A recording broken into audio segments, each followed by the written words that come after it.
Hi hello నమస్తే welcome to mister Rama media channel and ప్రస్తుతం మనతో పాటు ఉన్నారు జీబీఎస్ఎస్ వ్యవస్థాపకులు శివశంకర్ నాయక్. గతంలో వైఎస్ఆర్సీపీలో కీలక మెంబర్ కూడా అయిన. సో ప్రస్తుతం ఆంధ్ర రాజకీయాల గురించి అలాగే గిరిజన సమస్యల గురించి ఆయనతో మాట్లాడి చర్చిద్దాం. ఆయన ఎలా ఉన్నారు? బాగున్నారా? అసలు నిజంగా సార్ మనం జస్ట్ 3 months బ్యాక్ మనం ఇంటర్వ్యూ చేసాం. అవును, అనంతపురంలో మీ ఊర్లోనే కూర్చొని చేసాం.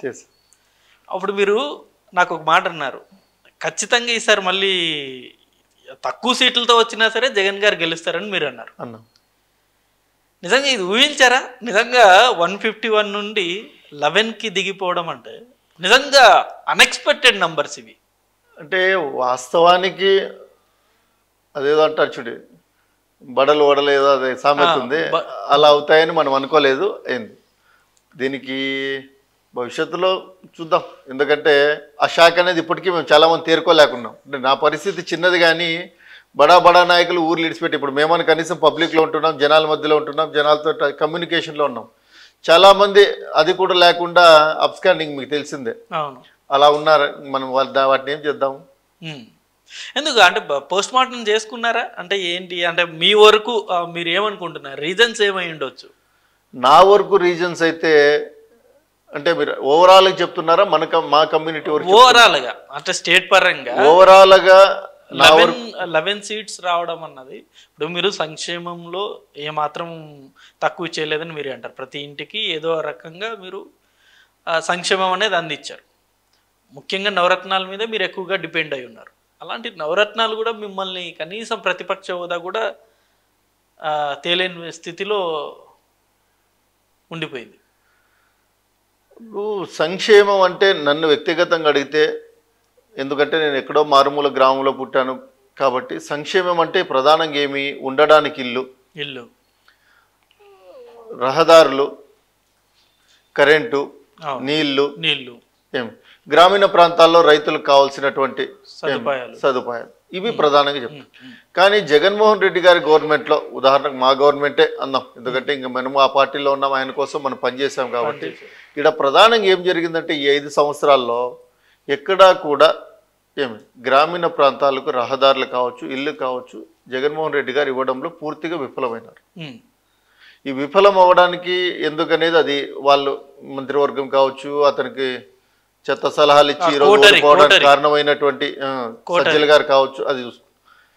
నవరత్నాలు అనేవి ప్రజలకు ఈ రోజుకి గ్రామీణ ప్రాంతాల్లో పోయినట్లయితే అవ్వాతాతలు కావచ్చు, అక్కా చెల్లెమ్మలు కావచ్చు, సాధారణ మానవులు కావచ్చు, జగన్ ఓడిపోయాడా, ఎందుకు ఓడిపోయాడు అని వాళ్ళు ఆలోచించడం లేదు. జగన్ ఓడిపోయాడా అనే బాధలోనే ఉన్నారో తప్ప ఎందుకు ఓడిపోయాడని వాళ్ళు ఆలోచించే. ఎందుకంటే గ్రామీణ ప్రాంతాల్లో వాళ్ళు ఏమి ఎక్స్పెక్ట్ చేస్తారంటే, తెలుసు కదా, నా వ్యవస్థ, మా అక్క, మా చెల్లెళ్ళు, మా ఎస్సీ ఎస్టీ మైనార్టీ సోదరులు, బీసీ మైనార్టీ సోదరులే అని అన్నాడు తప్ప వేరే అనలేదు.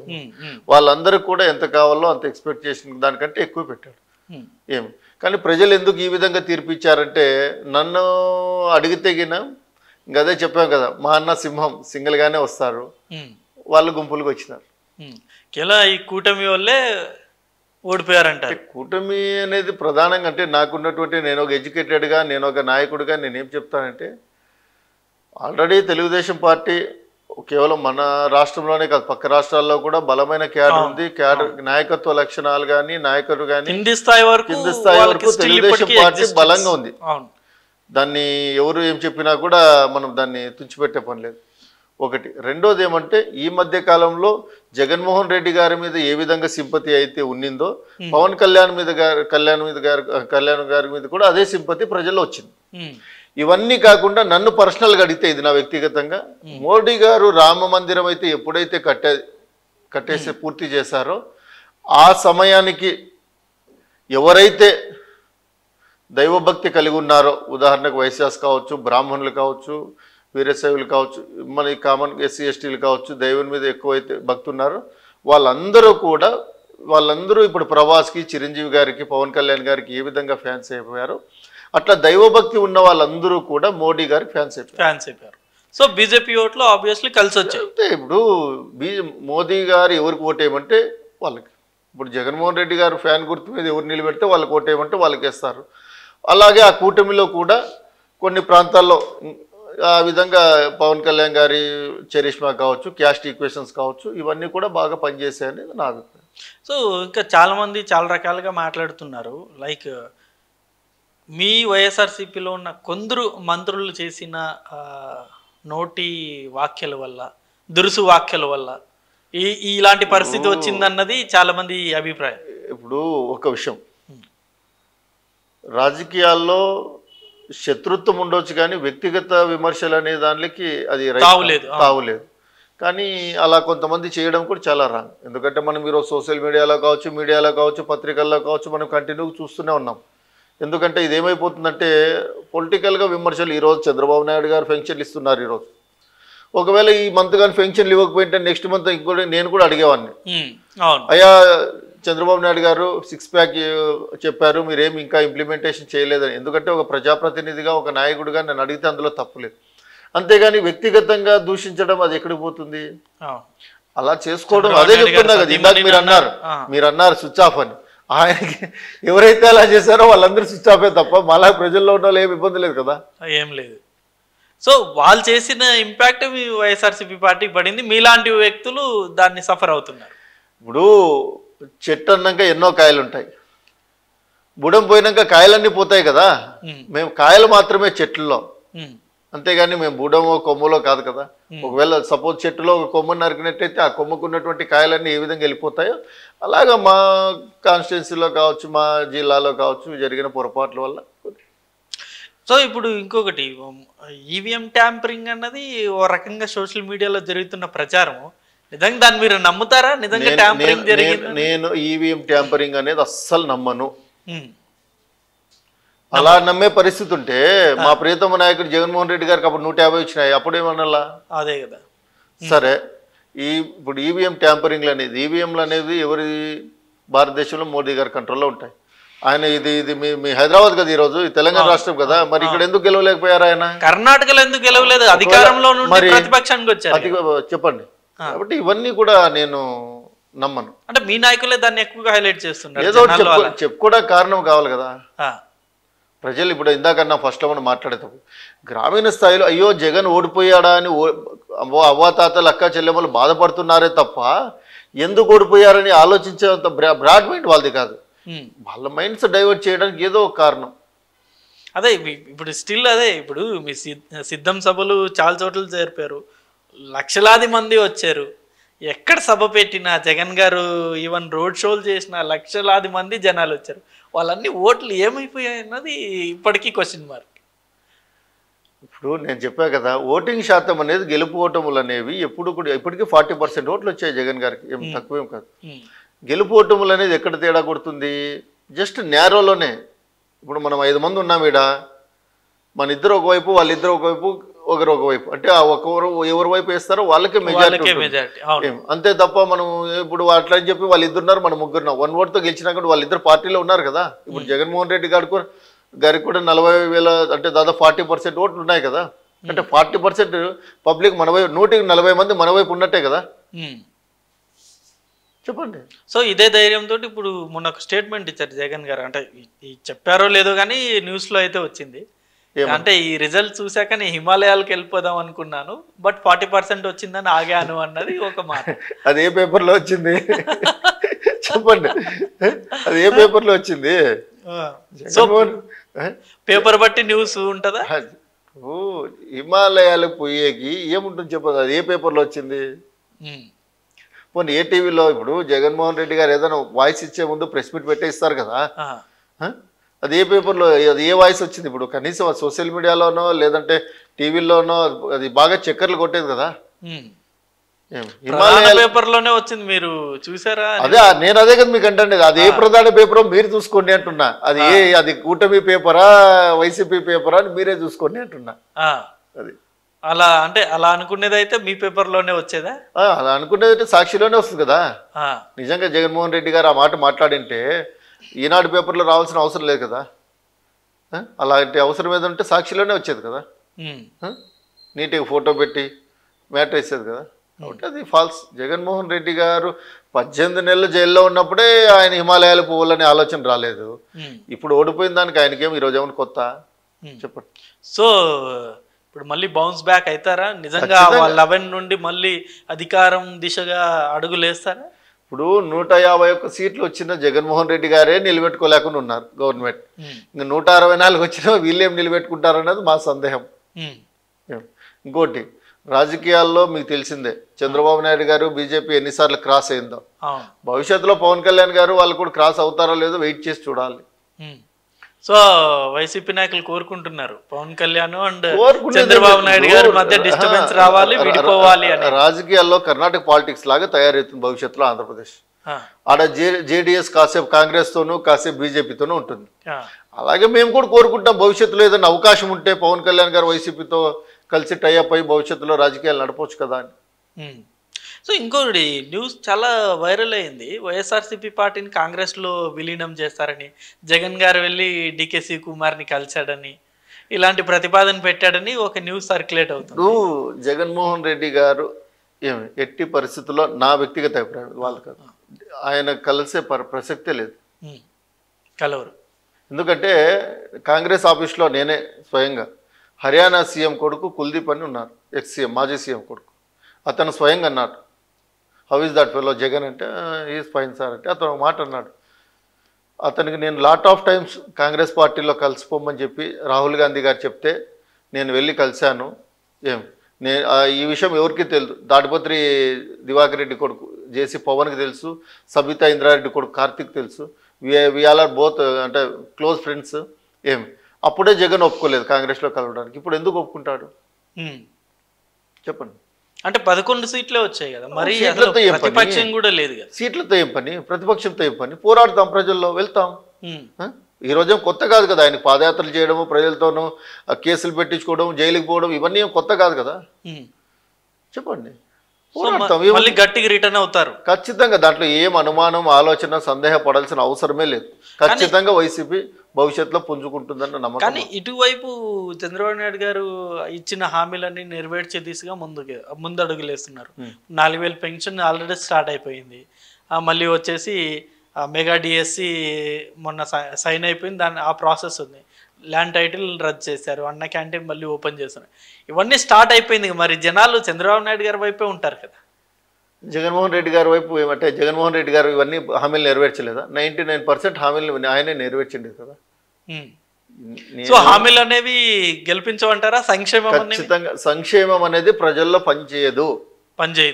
ప్రజలు చాలా తెలివైన వాళ్ళు. ప్రజలు ఎవరికి నాశనం చేయాలా, ఎవరిని బాగుపరచాలనేది అందరికంటే ఎక్కువ ప్రజలు తెలుసు. అలా అనుకుంటే గిన గత ఎన్నికలు అంటే 2014 ముందు 14లో మన కనీసం ఎన్నికలకు ఇంకొక 15 రోజులు నెలలుండగానే పసుపు కుంకుమ పేరుతో మన మహిళలకు అందరికీ 20,000 ఇచ్చినారు. మళ్ళీ ఆ రోజు మహిళలు ఓట్లేసినా కూడా చంద్రబాబు నాయుడు గారు ముఖ్యమంత్రి అయ్యేవారు. మరి వేయలేదే చెప్పండి. జగన్ అన్ని ఇన్ని సంక్షేమ పథకాలు ఇచ్చినా కూడా ప్రజలు యాక్సెప్ట్ చేయలేదంటే ఇంకా చూద్దాం. నేను అదే అంటున్నా, ఇప్పుడు ఎన్ని సంక్షేమ పథకాలు జగన్ గారు ఇచ్చినా ప్రజలు యాక్సెప్ట్ చేయలేదు, భవిష్యత్తులో ఇంకెలా యాక్సెప్ట్ చేస్తారంటున్నా. ఎవరు? జగన్ గారిని జనాలు. గెలవాల్సి ఉంటే ఈ టర్మే గెలిచేవాళ్ళు కదా, మళ్ళీ భవిష్యత్తు వరకు మీరు ఆలోచన అంటే మళ్ళీ యాక్సెప్ట్ చేసే అవకాశం ఉందా? అంటే మీరు అన్నట్టు ఇంకే భవిష్యత్తులో అంటే ఇంకా తెలుగుదేశమే ఉంటుందంటారా? రాష్ట్రంలో వేరే పార్టీలు ఉండవంటారా? అంటే ఆ స్థాయికి మీరు పికప్ అవుతారా అన్నది. ఖచ్చితంగా అవుతాం.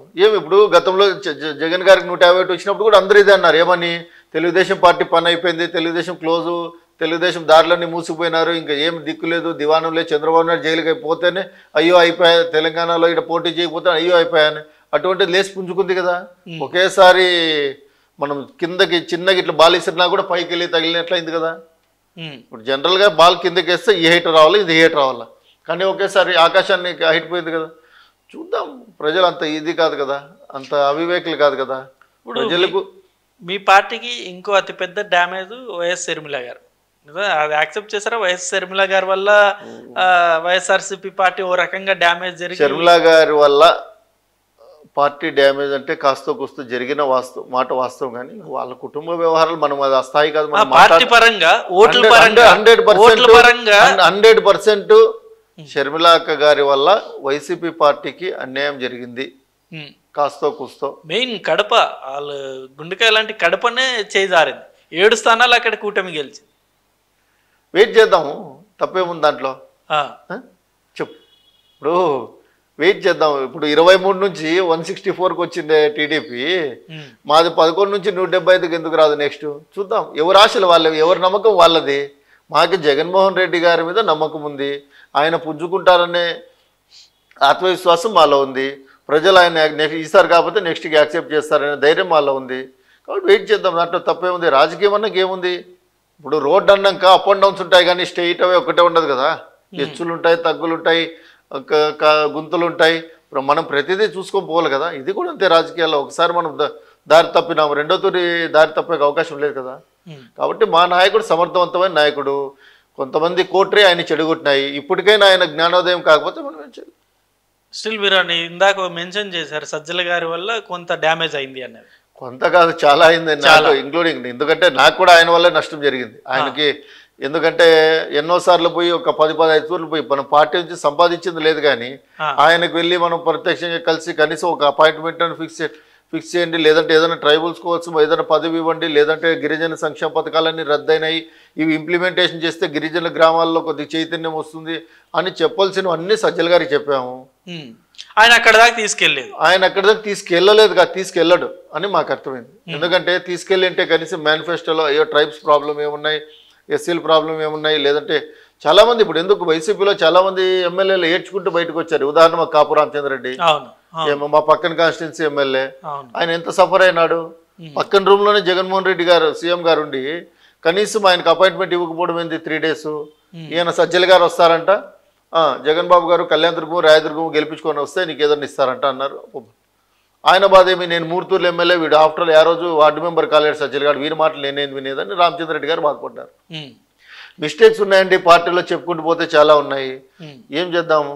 ఇప్పుడు చంద్రబాబు నాయుడు గారు పెద్ద ఆయన, గెలిచిన వెంటనే గ్రామాలు తిరుగుతున్నారు, ఆయనే అందిస్తున్నారు. మా లీడరు వాలంటీర్లని ఈ సజ్జల బొజ్జలని ఇలాంటివన్నీ చేసుకొని కొద్దిగా డ్యామేజ్ అయినాయి. మనం ఏం చేస్తాం? ఈవెన్ సజ్జల భార్గవ రెడ్డి సోషల్ మీడియాలో చాలా డ్యామేజ్ చేశాడు అనేది చాలా మంది అనుకుంటారు. నిజం ఒకటి, జగన్మోహన్ రెడ్డి గారు ఇప్పటికైనా ఇలాంటివన్నీ గ్రహించి పోస్ట్ మార్టం చేసుకుంటే మంచిది. చేసుకోకపోతే ఏముంది, తమరు అన్నట్టు మీరు ఇందాక అన్నట్టు పార్టీ ఉండదు. ఇప్పుడు మేమంతా అప్పుడు కాంగ్రెస్ నమ్ముకొని ఉండేవాళ్ళం, కాంగ్రెస్ ఈరోజు లేదు, వైసీపీలో పోయినాం. వైసీపీ పరిస్థితి అయితే వేరే పార్టీని చూసుకోవాల్సిందే కదా. అంతే. ఏం దీంట్లో ఏం మనము ప్రత్యక్షంగా దీన్ని బల్లగుడ్డు పెట్టుకొని ఉండాల్సిన అవసరం ఏముంది చెప్పు. ఇప్పుడు జగన్మోహన్ రెడ్డి గారి వల్ల నాకు తెలిసి ఇంకొంతమంది పేర్లు చెప్పకూడదు ఇప్పుడు, ఎందుకంటే అధికార పార్టీలో ఉన్నారు కాబట్టి. జగన్మోహన్ రెడ్డి గారి వల్ల ఫైనాన్షియల్ కావచ్చు, పొలిటికల్ కావచ్చు, ఒక స్టేజ్కి వెళ్ళిన వాళ్ళే దిక్కు లేకుండా పారిపోయినారు. ఏంది ఇంకా సామాన్య కార్యకర్తలు, చిన్న చిత్ర లీడర్లు అందరూ ఏం చేస్తారు? మీరు సేఫ్, వాళ్ళే డేంజర్. మనం సేఫ్ అంటే మనము ఏం చేయలేదు కదా. మనం ఎవరిని వ్యక్తిగతంగా విమర్శించడము, లేదంటే మనం వ్యక్తిగతంగా ఎవరిని చేయడము, లేదంటే మనం డ్యామేజ్ చేయడము, మనం ఏమైనా పెద్ద టెండర్లు చేయడము, పెద్ద కబ్జాలు చేయడము, ఇంకోటి చేస్తుంటే మనం కూడా స్విచ్ ఆఫ్ అయ్యేవాళ్ళం కదా. ఈరోజు మనం పబ్లిక్లో ఎందుకు తిరుగుతున్నాము? ధైర్యం కంటే మనం ఏం చేయలేదు కాబట్టే కదా. ఏం వ్యతిరేకత జగన్మోహన్ రెడ్డి గారు నేను అదే కోరుకుంటున్నాను. ఎందుకంటే నాకు ఏ పదవి ఇవ్వకపోవడం. ఇప్పుడు ఉదాహరణకు టీటీడీ పదవి కొన్ని పదవులు ఇచ్చినారు, 2-3 నెలలు వాళ్ళు ఇప్పుడు తలదించుకునే పరిస్థితి. వాళ్ళకి పదవి ఇచ్చిన 3 నెలలకే ప్రభుత్వం కొలాప్స్ అయితే వాళ్ళు ఇంకేం చేస్తారు? వాళ్ళు ఎవరిని సాటిస్ఫై చేయలేరు. ఇప్పుడు ఏం మాట్లాడతారంటే అబ్బా వీడు ఎమ్మెల్యే గుండి ఎవరికేం చేసినట్లే అంటారు. దేవునికి నేను అదొక బెస్ట్ అని కోరుకుంటాను. ఎందుకంటే నాకు కూడా ఒక 6 నెలల సంవత్సరం ముందు వచ్చింటే వీడు బాగా పొడిచినట్లే అని నాకు కూడా అనుకునేవాళ్ళు. అనుకునే ఛాన్స్ ఎవరికి ఇవ్వలేదు అనేది ఒకటి ఉంది. సో ఇంకోటి, ఈ ఎమ్మెల్యేని మార్చడం అనేది కూడా ఒక పెద్ద ఎఫెక్ట్ అనుకోవచ్చా? ఇప్పుడు మీ కళ్యాణదుర్గంలో మీ ఊరు, మీ సొంత నియోజకవర్గం కళ్యాణదుర్గంలో ఉన్న వాళ్ళని తీసేసి ఎంపీగా ఉన్న రంగాన్ని తీసుకొచ్చి అక్కడ పెట్టడము, ఆమెను మళ్ళీ పెనుకొండకు మార్చడము, ఈ మార్పులన్నీ కూడా ఒక కారణం అనుకోవచ్చా? నన్ను అడిగితే మా లీడర్ మట్కా ఆడినాడు, సక్సెస్ కాలేదు. మట్కా ఆడింటే తెలుసు కదా, మట్కాలో 100కు 100 రూపాయలు తగులుతాయి. ఏమి తగలేదు, తగిలింటే 175 తగిలేది, కాలేదు. ఏం చేద్దాం? ఇంకోటి పెద్ద మిస్టేక్ ఏమంటే 5 సంవత్సరాల నియోజకవర్గానికి ఎమ్మెల్యేగా మంత్రిగా ఎంతో కృషి చేసినటువంటి మా అక్కకి తీసుకుపోయి పెనుగొండకు నిలబెట్టడం అది చాలా బాధాకరం. ఎందుకంటే ఈరోజు నియోజకవర్గంలో ఎవరిల్లు ఎక్కడుంది, ఏ పార్టీలో ఏ నాయకుడు ఉన్నాడు, మన పార్టీలో ఎవరు యాక్టివ్ ఎవరు ఇన్యాక్టివ్ అని కాన్స్టిట్యున్సీలో 2,30,000 ఓటర్లు ఉంటే అందరికీ బాగా ఒక హ్యాండిల్ చేయగలిగింది దాదాపు. ఎందుకంటే ప్రతిపక్షంలో ఒక 4 years, అధికార పక్షంలో ఒక 9 years. ఇప్పుడు ఉదాహరణ శివశంకర్ ఇల్లు అంటే ఇట్లు పోండి అని ఇప్పుడు ఎస్కాట్ తీసుకెళ్ళక ముందే ఈవెన్ రూట్ చెప్పే పరిస్థితికి వచ్చింది మాకు.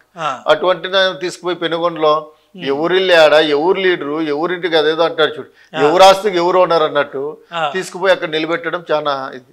At the same time Rangaiah garu కూడా దాదాపు 4 years ఎంపీగా 5 years ఎంపీగా ఉన్నా కూడా ఏ రోజు కళ్యాణదుర్గం కాన్స్టిట్యున్సీలో అయితే ఆయన రాలేదు.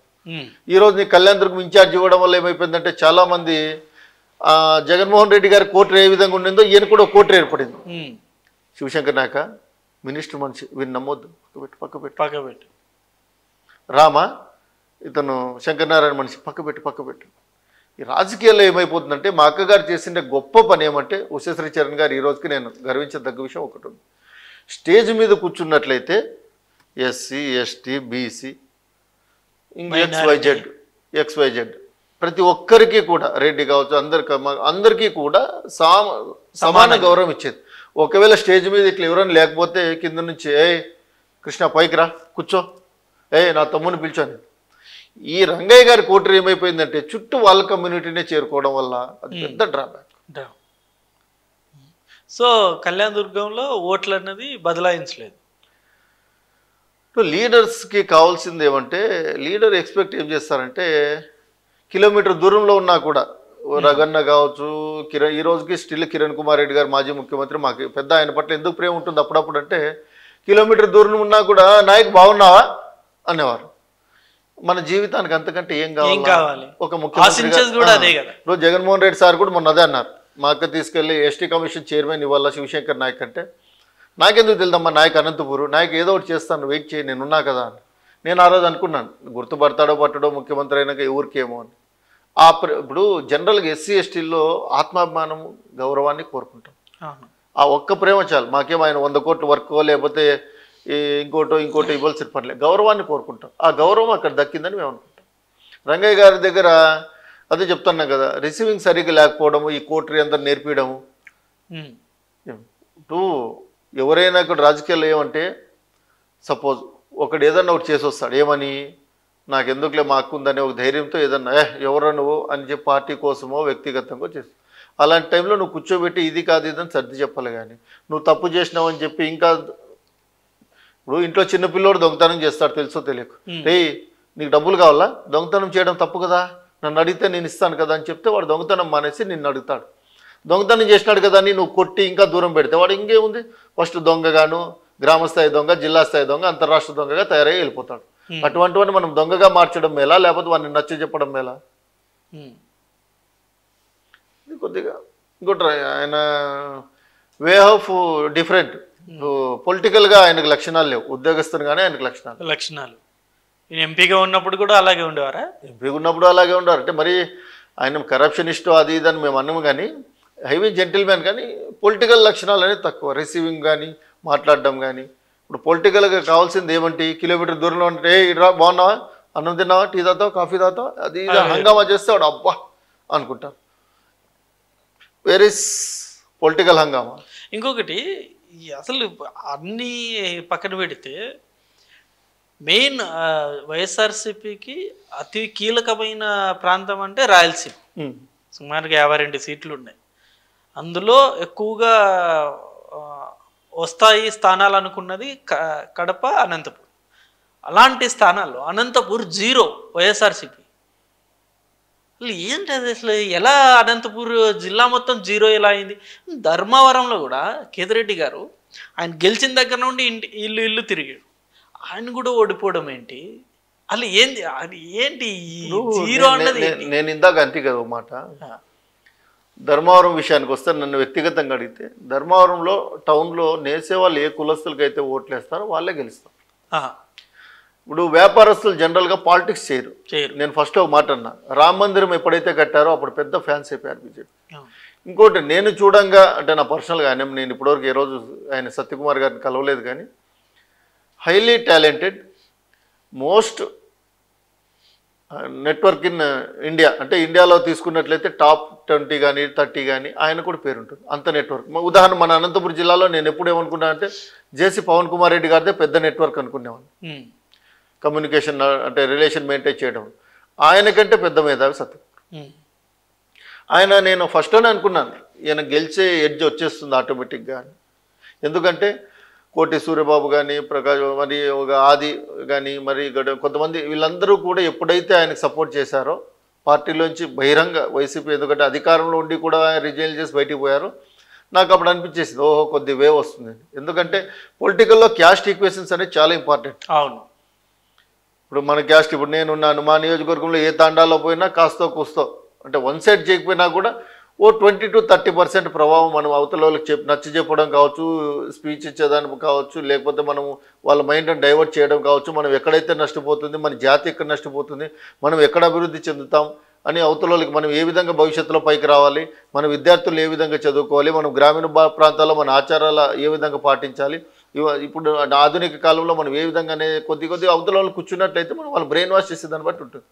ఈ బ్రెయిన్ వాష్ అనేది ఎవరు చేయగలుగుతారు? ఎస్సీలకు ఎస్సీలు, ఎస్టీలకు బీసీలకు బీసీలు, ఓసీలకు, మైనార్టీ క్రిస్టియన్స్ చేసుకోగలుగుతారు. ఈ కుల సంఘ నాయకులను అనేది రాజకీయాల్లో ఎలక్షన్ టైంలో ఎంత వాడుకుంటే ఆ పార్టీలు అంత బాగుపడతాయి, ఎంత వాడుకోకపోతే అంత దూరం అవుతాయి. ఇది నా ఇది మీరు లాస్ట్కి సో ఈ కన్క్లూజన్కి వచ్చారు 100%. ఇప్పుడు చెప్తున్నా కదా, ఇప్పుడు ఎవరో ఒకరు అంటే మిమ్మల్ని సరిగ్గా వాడుకోలేదంటారా? ఎవరు? ఈ వైఎస్ఆర్సీపీ నాయకులు. మమ్మల్ని వాడుకోవడం ఏముంది, నా వరకు నేను పనిచేశాను. నేను ఎక్కడైతే నేను అనుకున్న చోట వాళ్ళని దూరం పెట్టడం అనేది కూడా జరిగిందంటారా కీలక సమయాల్లో? కీలక సమయాల్లో అది ఒక అభ్యర్థులు తెలుస్తుంది. ఇప్పుడు దూరం పెట్టారా పెట్టలేదా అనేది ఎందుకు ఓడిపోయిన అభ్యర్థులు తెలుసుకోవాలి. మనం ఎక్కడ మనం సరిగ్గా వాడుకోలేదు, ఏ నాయకుడిని మనం ఎక్కడ సరిగ్గా వాడుకోలేదు, మనం ఆ నాయకుడిని అక్కడ ఇప్పుడు బూతుల వారీగా రిజల్ట్స్ వచ్చింటాయి. అవును, బూతుల వారీగా రిజల్ట్స్ వస్తుంది. ఉదాహరణకు మా అక్క నిలబడినప్పుడు 263 మా బూత్లో మెజార్టీ వైసీపీకి. ఇప్పుడు 170 మెజార్టీ టీడీపీకి వచ్చిందంటే అర్థం ఏమి? నాయకులు సరిగ్గా వాడినట్లా వాడుకోలేదా? వీళ్ళు వాడలేదని అర్థం. మళ్ళీ వాడింటే వైసీపీకి మెజార్టీ రావాలి కదా, రావాలి. మళ్ళీ వాడుకోలేదు కాబట్టి ఎవరికి వచ్చింది? ఆపోజిట్ వాళ్ళకి వచ్చింది. చెప్పండి. ఇప్పుడు కళ్యాణదుర్గంలో వాల్మీకి సర్కిల్ ఉంది. వాల్మీకి సర్కిల్లో రంగయ్య సార్ వాల్మీకి సర్కిల్లో వాల్మీకులు కులాభిమానం ఉన్న వాళ్ళు ఓట్లు వేయాలి కదా, అక్కడ వేయలేదంటే అర్థం ఏమి? అక్కడ ఉన్న వాళ్ళని పట్టించుకోలేదని. సో చాలా చోట్ల ఇలాగే జరిగింది. ఓవర్ కాన్ఫిడెన్స్కి వెళ్ళిపోయారు, మేము గెలిచేస్తాం, మళ్ళీ అధికారం మాదే, వై నాట్ 175 అన్నారు. ఆ కాన్ఫిడెన్స్ తోటి వెళ్ళిపోయారు. అంతే. నేను జగన్మోహన్ రెడ్డి గారికి కావచ్చు, ఓడిపోయిన ఎమ్మెల్యే అభ్యర్థులు కావచ్చు, నేను ఇచ్చే ఒక సలహా ఏమంటే 70 ఏళ్ళు 75 ఏళ్ళు వచ్చినాయి చంద్రబాబు నాయుడు గారు. ఆయన ఈ రోజుకి ఇంట్లో నిద్రపోకుండా ఎందుకంటే జిల్లాకు ఏదో ఒక జిల్లాకు 2 నెలలకు ఒకసారో 2 సార్లు ఖచ్చితంగా అటెంప్ట్ చేస్తారు. ఈయన ఏ జిల్లాలకు కూడా పోకపోవడం, ఏ నియోజకవర్గాలకు కూడా పోకపోవడం, వెళ్ళినప్పుడల్లా జనాల్ని కలవడు, జస్ట్ పరదాల మధ్యలో పోయేస్తాడు. సార్ అవన్నీ జరిగిపోయిన దాని గురించి మన పార్టీ గురించి మేము మాట్లాడుకోకూడదు. అవన్నీ జరిగిండే కానీ భవిష్యత్తులో నేను చెప్పేది ఏమంటే మనం ప్రజల్లో ఉండాలి. ప్రజలకి ఎంత అందుబాటులో ఉండి ఎంత సేవ చేస్తే అంత ప్రజానాయకుడు అవుతారని నా అభిప్రాయం.